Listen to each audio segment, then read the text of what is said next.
Hello learners, this is for you to learn English and this is Kannan Periyanayagam representing IASR Spoken English Academy. In today's session, நம்ம part 3 of today's question பார்க்க போறோம். So ஒவ்வொரு நாளும் ஒரு English question and அதுக்கான answer அதில் இருக்கிற concept clarity என்ன அப்படின்னு பார்த்துட்டு இருக்கோம். ஸோ அந்த வரிசையில் நம்ம இன்னைக்கு தேர்ட் கொஸ்டின் பார்க்க போகிறோம். நம்ம கொஸ்டின் போகலாம். ஸோ கொஸ்டின் என்ன கேட்டிருக்காங்க? I did not or didn't want to go there but dash. The options are I didn't want to go there but I must. Option B, I didn't want to go there but I might. Option C, I didn't want to go there but I can't. Lastly, option D, I didn't want to go there but I had to. So இப்போ இந்த நாலு கான்செப்ட்ஸ்ல ரொம்ப எளிமையா என்ன concept பேஸ்ல இதை வந்து நம்ம ஆன்சரை கண்டுபிடிக்கலாம் அப்படின்னு பார்த்துடலாம். ஆல்ரைட், இப்போ நீங்க மாடல் வேர்ப்ஸ் இந்த டாபிக்ஸ்ல கிளியரா இருந்தீங்க அப்படின்னா நிச்சயமா இதை ஈஸியா எலிமினேட் பண்ணலாம். So I have told you that எந்த ஒரு கிராமர் நீங்க கத்துக்கிறதுக்கு முன்னாடியும் ஒரு 3 கண்டிஷன்ஸை நீங்க பார்க்கணும். ஆல்ரைட், நீங்க வந்து ஒரு கிராமர் கத்துக்கிறீங்கன்னா ஒரு 3 கண்டிஷன்ஸ். நம்பர் 1 என்ன அப்படின்னா பிரசன்ட்ல இருக்கா பாஸ்ட்ல இருக்கா. நீங்க கத்துட்டு இருக்கிற கிராமர் வந்து பிரசன்ட்ல இருக்கா அல்லது பாஸ்ட் இருக்கா. ரெண்டாவது விஷயம் என்ன அப்படின்னா அது வந்து சிங்குலரா அல்லது ப்ளூரலா. Alright, so this is the second condition and the third and last condition is that subject pronoun-க்கு அந்த கிராமர் எப்படி ரிலேட் ஆகுது. ஸோ இதை நீங்க மைண்ட்ல வச்சுக்கோங்க. Alright, so இந்த ரூல்ஸ் பிளஸ் வந்து மாடல் verb நல்லா தெரிஞ்ச அந்த கொஸ்டினை அட்டெண்ட் பண்ணலாம். ஸோ வாங்க, let us just eliminate easily. I didn't want to go there but I dash அப்படின்னு சொல்றாங்க. இப்போ இந்த சென்டென்ஸ் எந்த காலத்துல இருக்கு அப்படின்னு என்ன பண்ணணும், முதல்ல அண்டர்ஸ்டாண்ட் பண்ணணும். ஸோ ஆப்வியஸ்லி இந்த சென்டென்ஸ் வந்து பாஸ்ட்ல இருக்கு. டிட்னாவே பாஸ்ட்ல இருக்கு. அப்போ இந்த சென்டென்ஸுக்கும் இங்க கொடுத்திருக்கிற ஆப்ஷன்ஸ்ல ஏதோ ஒரு ஆப்ஷன் பாஸ்ட்ல ரிலேட் ஆயிருக்கணும். Alright, fine.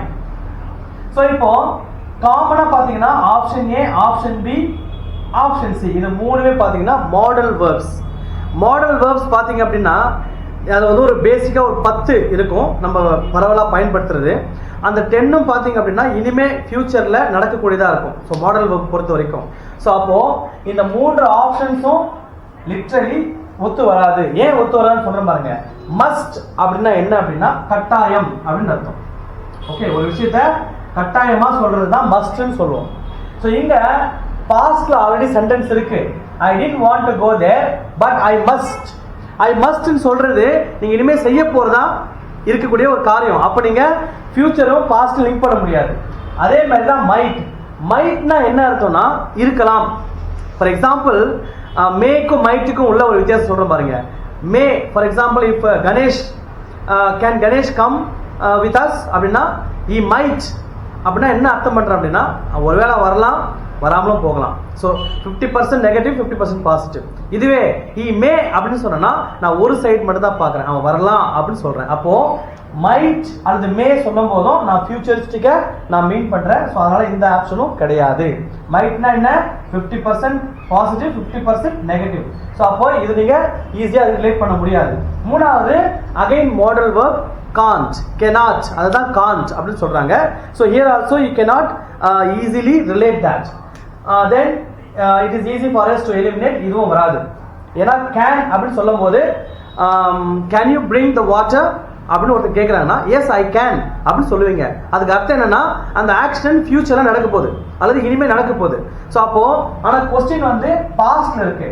ஸோ அதனால இதுவுமே என்ன பண்ணிடலாம், நம்ம எலிமினேட் பண்ணிடலாம். ஸோ லாஸ்ட்ல we are left with I had to. ஏன்னா இந்த ஃப்ரேஸ் கிளியரா பாருங்க, had to இருக்கு. ஸோ அதனால இந்த சென்டென்ஸ்ல had இருக்கு. ஸோ இதனால வந்து எக்ஸாம் பாயிண்ட் ஆஃப் வியூ அல்லது வந்து அண்டர்ஸ்டாண்டிங் பாயிண்ட் ஆஃப் வியூ ஈஸியா வந்து எலிமினேட் பண்ணலாம்.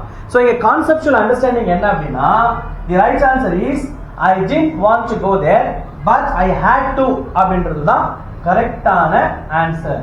Okay, by had to.